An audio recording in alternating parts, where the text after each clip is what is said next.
여기는 부산. 결국은 한일 해저턴을 이야기 안 할 수는 없으니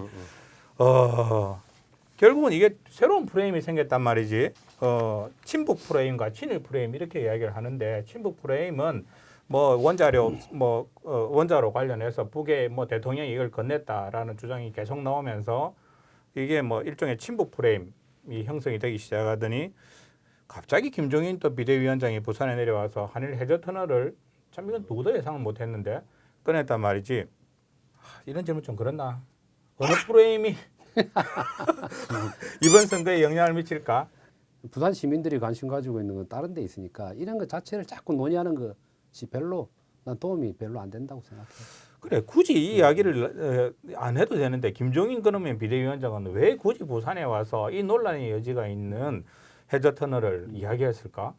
그걸 당내에서 논의 과정이 없었나? 일단 사후적으로 보면 당내 논의가 없었던 걸로 알려져 있고. 그 지금 보니까 국민의힘 내에서도 반대하는 굉장히, 의원들도 나오고 그렇지. 왜 우리한테 사전 의논을 안 했냐는 그러니까. 사람도 나오고 그렇단 말이지. 근데 파장은 좀 커져 있는 상태.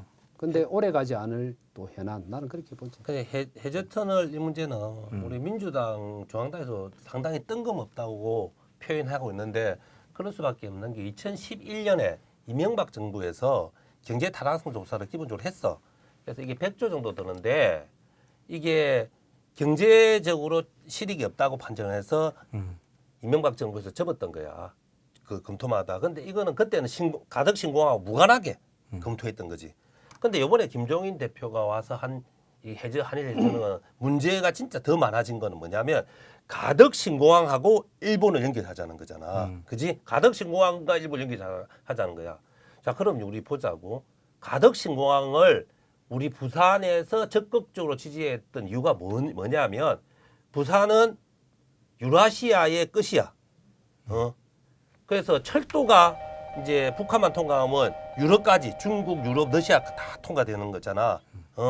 그래서 가덕 신공항이 건설되면 항공, 항만, 우리 바다가서 항만, 그리고 철로 이 트라이포트를 통해서 유라시아에 들어가는 종착지이자 출발지가 되는 거야. 부산이 유라시아 대륙으로 진출하는 출발점이자 종착지가 되는 거야. 그런 원대한 꿈을 가지고 가덕 신공항을 추진하고 있는 거예요. 부산 시민 여러분한테도 이걸 정말 알려야 될 일이야. 그런데 거기에서 그걸 쭉 끄집어내 가지고 일본으로 가덕 신공항을 연결한다는 것은 유라시아 대륙의 시작점이자 종착점을 일본으로 만들겠다는 거야. 지금 이 상태에서 김종인 말대로 하면 신공항을 일본으로 연결하자는 거잖아. 일본하고 한국은 어떻게 심하게 말하면 전철로 다닐 수 있는 정도에 가까운 거리잖아. 일본에게 한 500개 이익이 간다. 우리 한국에 5밖에 이익이 안 가는 극단적으로 일본 유리한 지금 정책을 이야기한 거야. 국민의힘에서 원초적으로 가지고 있는 DNA가 두 개 있어요. 선거 때 북풍 공작 DNA. 무조건 북한하고 연결해서 민주당 표값간을 내리려고 하는 거. 무조건 북풍, 빨갱이다, 종북이다 해서 민주당 표 깎는 거 하나. 그 골수에 박혀 있어요. 두 번째가 친일 DNA예요. 일단 일본한테 유리한 이거고 일본한테 우호적이고 유리한 것에 대해서 끊임없이 미련을 버리지 못하는 거. 그래서 저는 종북 DNA와 친일 DNA가 자연스럽게 발현된 것하고밖에 해석을 할 수가 없는 거예요. 일단 민주당 부산시장 선거에서 민주당 후보들은 지금 다 반대하고 있고 한일 해저터널에서 국민의힘은 좀 의견이 나눠져 있는데 어떻게 어떤 상황이요, 지형이? 내가 보수 진영에 있지만 반북 프레임 있잖아. 빨갱이 사냥하는 걸 내가 제일 싫어했다고. 국회의원 할 때도 거기에 대해서 반대 목소리를 냈다고. 근데 역으로 지금 민주당이 하는 걸 보면 상대 정당에 대해서 친일이라는 프레임을 또 씌우는 거야. 그러니까 정치권에서 내가 가장 느끼는 게 우리가 조심해야 될 게 혐오적인 어떤 프레임을 세우는 게 위험한 거거든. 상대를 악마화시키는 거야. 나는 절대적인 선의 입장이 되는 거고 합리적인 토론을 상실시키는 거거든. 지금이 똑같은 상황이야. 그래서 나는 제발 아까 친일이고 친북이고 이 프레임 다 그런 거 좀 잘못됐다. 그만하자. 이제는 많이 당했잖아. 옛날에 빨갱이 사냥에 예를 들면 민주당이. 지금은 거꾸로 마찬가지인 거야. 국민의힘이란 상대 정당을 그렇게 매도하면 안 돼. 그 안에 다양한 세력이 있고 그걸 지지하는 정당들이 합리성도 있으니까. 그다음 일본에게 압도적으로 유리한 한일 그러니까 해저터널을 그게- 들고 나오니까 아니야, 그거는- 친일 이야기가 나오는 거지. 아니, 그러니까 봐봐. 그런 원인 제공을 안 하는데 그거는- 친일 이야기를 하는 게 그거는 아니잖아. 있잖아. 그게 일본에게 압도적으로 이득이 되는지 안 되는지는 진짜로 토론을 해야 돼요. 아니, 왜 그런가 하면은 시대적 상황에 따라서 한국과 일본의 경제력의 격차라든지 글로벌화되고 있는 시대적 상황이나 이런 것들 봐가지고 그때 상황이 달라질 수 있는 거야. 그 객관적 토론과 전문가들의 합리적 의견을 그러니까 듣는 그런 데다가 맡기놓으면 돼. 뭘 맡겨? 시작도 하기 전에. 종합적 아니, 정치적 내가 왜 그 판단해야 말을 되는데. 하는가 하면 역대 대통령들 중에 언론에도 많이 나왔지만 노태우 대통령부터 시작해가지고 한일 해저터널 얘기를 꺼내기 시작을 해서 김대중 대통령도 정상회담에서 그런 얘기를 했고 그다음에 노무현 대통령도 고이즈미 대통령하고 회담할 때 그 얘기를 했고 그다음에 오거돈 시장, 서병수 시장도 후보 시절에 그 얘기를 다 꺼내요. 이유가 있는 거야. 어떻게 하면은 가급적 부산 경제에 도움이 될 건가의 고민 속에서 나오는 거야. 이래서 아니 그래서 친일이 이- 이름 참 잠깐, 끼우지 말아야 이전 된다. 대통령들도 검토 끝에 대표적인 건 이명박 대통령 시절에도 경제적 당선이 없다고 끝난 이야기야. 그리고 지금 변화되는 시대에 발맞춰서 생각 못하는 결정적인 게 가덕 신공항이 부산에 건설되고 난 뒤에 한일 해저터널가 가덕 신공항과 무관한 해저터널은 또 달라. 유라시아 대륙의 그 시작점이자 종착점이 가덕 신공항을 통해서 부산으로 만들려고 한 이 상황에서 시작점을 일본어로 바꾸는 거라니까. 그러니까 가덕 신공항과 별개로 존재했던 한일 해저터널 논쟁하고 지금의 한일 해저터널 논쟁은 근본적으로 달라. 아니, 그게 아니고 그래서 이제 이거는 너무 상식적인 거야. 그래서 네, 이해가 안 되니까 그거는- 다음에서 이게 94%가 3%가 국민이 반대하고 있어. 그 아니, 부분 그- 하나 물어보고 싶은 게 일본 정부에서는 그동안 어떻게 했는데? 일본 정부는 공식적으로 한일 해저터널을 먼저 꺼낸 케이스가 거의 없어.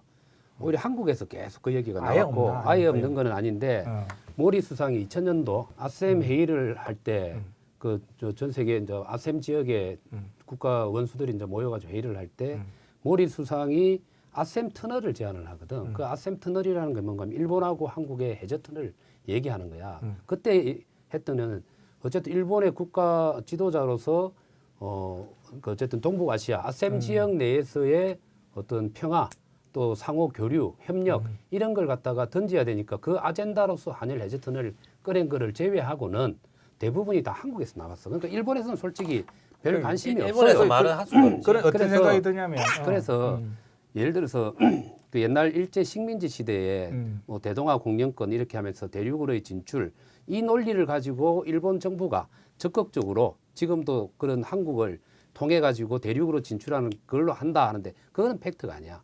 일본 외교관들을 좀 만났었거든. 얘기를 들어보니까 일본 내 분위기는 반대야. 그러니까 굳이 이런 그- 상황에서 이야기를 꺼낸다는 그러니까 게 사실 좀 그러니까 이해가 안 두 가고. 가지 면이거든.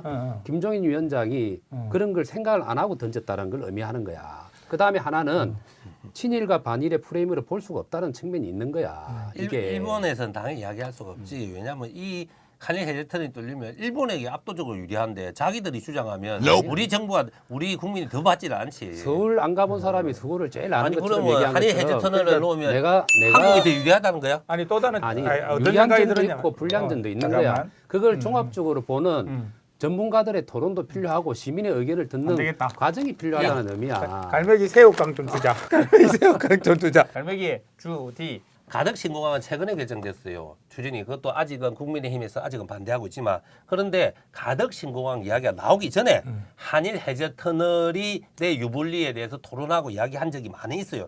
학계에서 토론회도 있었던 적이 있는 걸로 저는 알고 있어요. 그때도 일본이 더 유리하다고 해서 접었던 일인데 가덕 신공항이 건설된 상황에서는 더더욱 일본이 유리해지는 거예요. 그때 모든 경제성 조사했잖아. 국토 뭐 교통성도 조사하고 부발련도 다 연구를 했는데 그때 결론이 뭔가 하면은 그거 편익 조사야. 비용 대비 그 가성비를 따진 거야.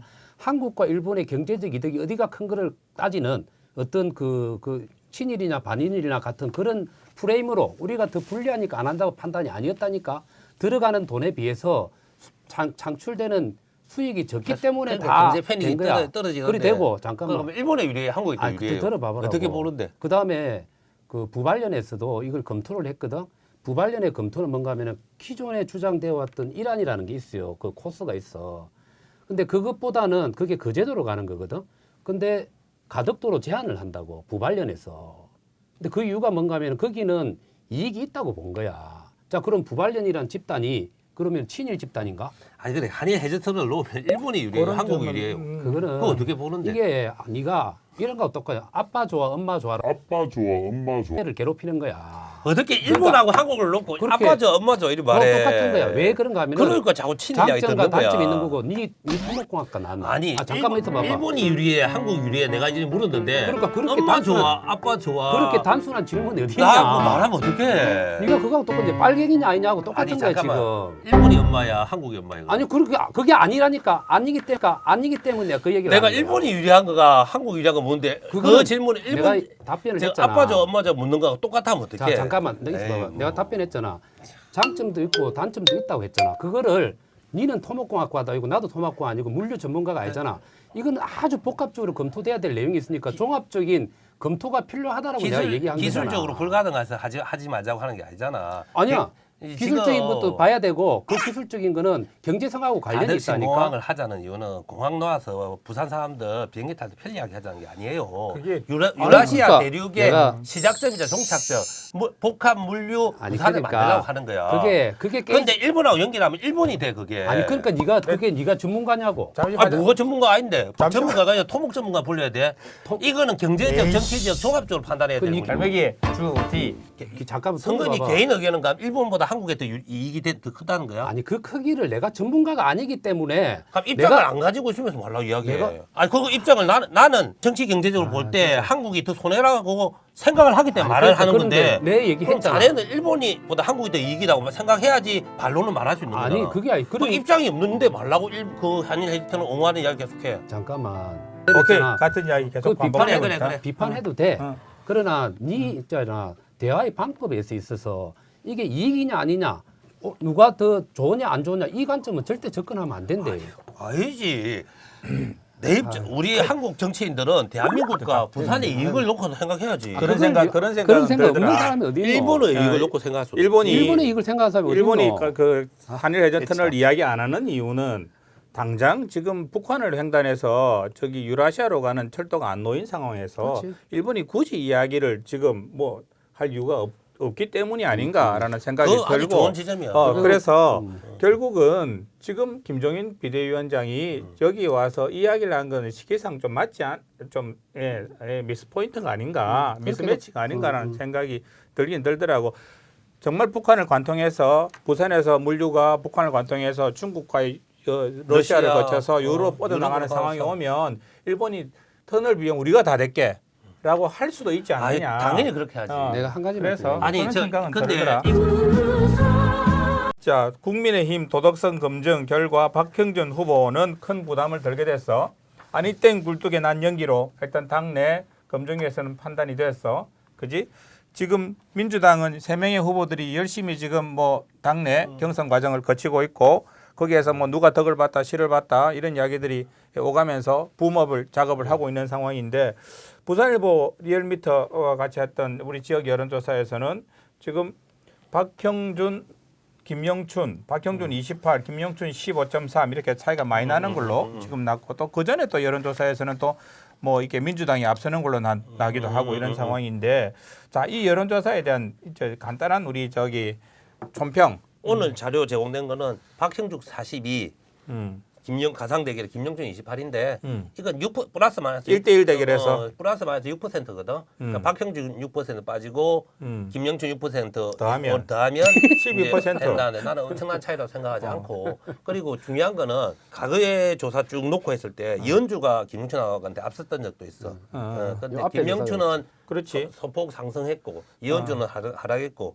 그리고 박형준과 김영춘의 간격은 가까워지고 있고 그리고 또 하나는 정당 지지율이 지금 조사마다 다르기지만 오늘 이 조사는 좀 뭐 차이가 나는데 또 다른 조사 최근에 한 4군데에서는 정당 지지율이 민주당과 국민의힘이 많이 붙고 있기 때문에 이거는 장기적으로 봤을 때는 이제 김영춘이 끌어갈 수 있는 표가 확장되고 있다. 그렇게 보고 양 정당, 양 진영에서 지지자들이 한쪽으로 결집하고 있구나. 국민의힘은 박형준으로 결집이 되고 있는 거고, 그리고 민주당은 김영춘 후보로 결집되고 있는 양상이 하나 특징인 것 같고, 전체 조사에서 보면 이전 조사에 비하고 지지율이 빠진 사람이 딱 두 사람이 있어요. 음. 그 누군가는 이현주 후보하고 이진복 후보 둘이가 딱 지지율이 빠졌는데 이 사람 둘이가 가장 그 네거티브 공세를 많이 했던 사람이거든. 결국은 점잖은 김영춘이 어느 정도의 확장성을 가질 수 있는 거가 결국은 저 박형준, 김영춘 이 구도가 어떻게 흘러갈 것인가에 대한 판단거리 되겠네. 지금 우리는 당내 경선은 아주 평화롭게 하고 있고 예. 우리 당은 내가 보는 어떻게 보면 후발 주자인 변성환, 박인영 후보를 너무 배려해가지고 당에서 오히려 김영춘 1등 김영춘 후보보다 박인영 변상환 후보를 더 앞장 세워주고 있어 지금. 일단 당내 민주주의에서 이 부분은 좀 예. 지금 그런 식이. 뭐 그것도 난 끝까지 원팀으로 갈지도 지켜봐야 될 것 같고. 이제는 박인영 후보가 이제 슬슬 사상 김영춘 끓고 후보를 있던데. 이제 공격하기 시작하더만. 뭐 그 정도는 애교로 봐야지. 뭐 무난한 패배. 왜냐하면 뭐 지지율이 한 10배 차이 나는데 그럼 좀 공격해야지 짜겠노. 그렇지, 뭐 그지. 그래 국민의힘에 비하면 민주당 경선 분위기가 좀 더 정책 위주지. 정책 선거로 계속 그거는 가면 좋겠는데 인정을 하네. 뜬금없이 헤드 터널이 나오면서 다시 한번 부산시장 선거가 또 주목받는 계기도 됐고 거기에 대해서 논란이 일면서 또 새로운 프레임이 만들어지는 거 아니냐에 대한 오늘 뭐 아유 뜨거운 논의가 근데 되었습니다. 한일 해저 터널이 선거 때 쟁점이 안 돼. 음. 내가 볼 때는 이번 주 지나면 조용해져. 자 오늘 여기까지 하겠습니다. 이거 뭐 저희들 너무 시끄러운 거 아닌가 모르겠습니다. 여러 가지 사실의 팩트들이 또 저희들 이야기 속에 숨어 있으니 참고 삼아서 판단 내리는데 이용해 주셨으면 감사하겠습니다. 갈매기 주디 오늘 여기까지 하겠습니다. 좋아요 구독 부탁합니다. 고맙습니다. 고맙습니다. 고맙습니다. 여기는